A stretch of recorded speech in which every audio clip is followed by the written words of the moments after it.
ഞാൻ colonel Rajeev Manali, കോട്ടയത്തുള്ള SUT ഹോസ്പിറ്റലിൻ്റെ chief executive ഓഫീസറാണ്. ലോക ആരോഗ്യ ദിനത്തിൻ്റെ പശ്ചാത്തലത്തിലാണ് നാം ഇന്ന് സംസാരിക്കുന്നത്. ലോക ആരോഗ്യ ദിനം പോലെയുള്ള ദിനങ്ങൾ ഒരു വഴികാട്ടിയാണ്. നമ്മളെ ഒന്ന് ഇരുത്തി ചിന്തിപ്പിക്കാൻ സഹായിക്കുന്ന ദിനങ്ങളാണിവ. ആരോഗ്യത്തെക്കുറിച്ച് നമ്മൾ പൊതുവിൽ കൂടുതൽ ബോധവാന്മാരാകണം എന്നുള്ള ഒരു ഉദ്ദേശത്തോടുകൂടിയാണ് ലോകാരോഗ്യ ദിനം പോലെയുള്ള ദിനങ്ങൾ ആചരിക്കുന്നത്. ആരോഗ്യം ഒരു വ്യക്തിയുടെ ജീവിതത്തിൽ വളരെ പ്രാധാന്യം വഹിക്കുന്ന ഒന്നാണെന്ന് നമുക്കെല്ലാവർക്കും അറിയാം. അതുകൊണ്ട് തന്നെ ആരോഗ്യത്തിൽ കൂടുതൽ ഊന്നൽ നൽകേണ്ടത് ആവശ്യമാണ്.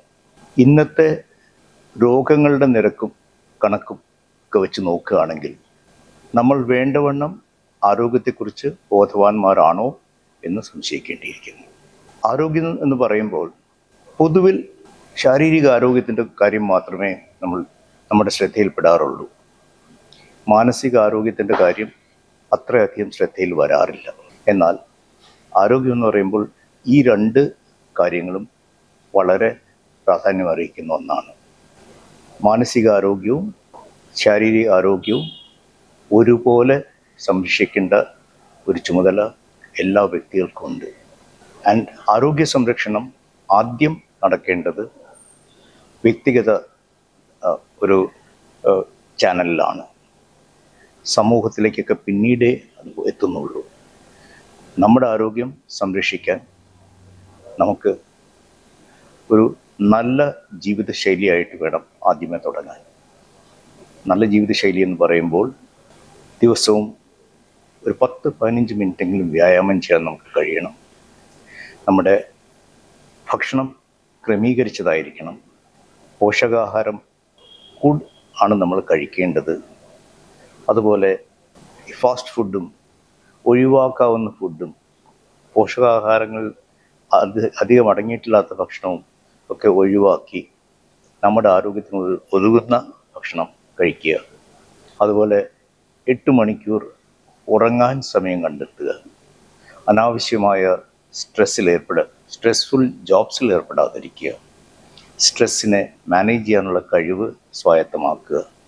ഇതൊക്കെയാണ് ഒരു ആരോഗ്യകരമായ ജീവിതത്തിന് വേണ്ട പ്രധാന ഘടകങ്ങൾ. അതുപോലെ തന്നെ എപ്പോഴും എന്തിനെക്കുറിച്ചും എന്ത് കാര്യത്തെ നേരിടുമ്പോഴും ഒരു പോസിറ്റീവ് ചിന്താഗതി ഉണ്ടായിരിക്കുന്നത് വളരെ നന്നായിരിക്കും. നമ്മുടെ മാനസിക ആരോഗ്യം നിലനിർത്തുന്നതിന് പോസിറ്റീവ് ആറ്റിറ്റ്യൂഡാണ് ഏറ്റവും പ്രാധാന്യം. അതുപോലെ തന്നെ ഒരു 10-15 മിനിറ്റെങ്കിലും യോഗയോ പ്രാണായാമോ അതോ മെഡിറ്റേഷനോ എല്ലാം ചെയ്യാൻ സാധിക്കുകയാണെങ്കിൽ നമ്മുടെ ആരോഗ്യനില എപ്പോഴും ഒരുപോലെ നന്നായിരിക്കുന്നതായിട്ട് നമുക്ക് കാണാം. അസുഖങ്ങൾ വരുമ്പോൾ ചികിത്സിക്കണം. അത് എങ്ങനെ ചികിത്സിക്കണം എന്നുള്ള കാര്യത്തെക്കുറിച്ചൊക്കെ നമുക്ക് പിന്നീട് ഒരിക്കൽ പറയാം.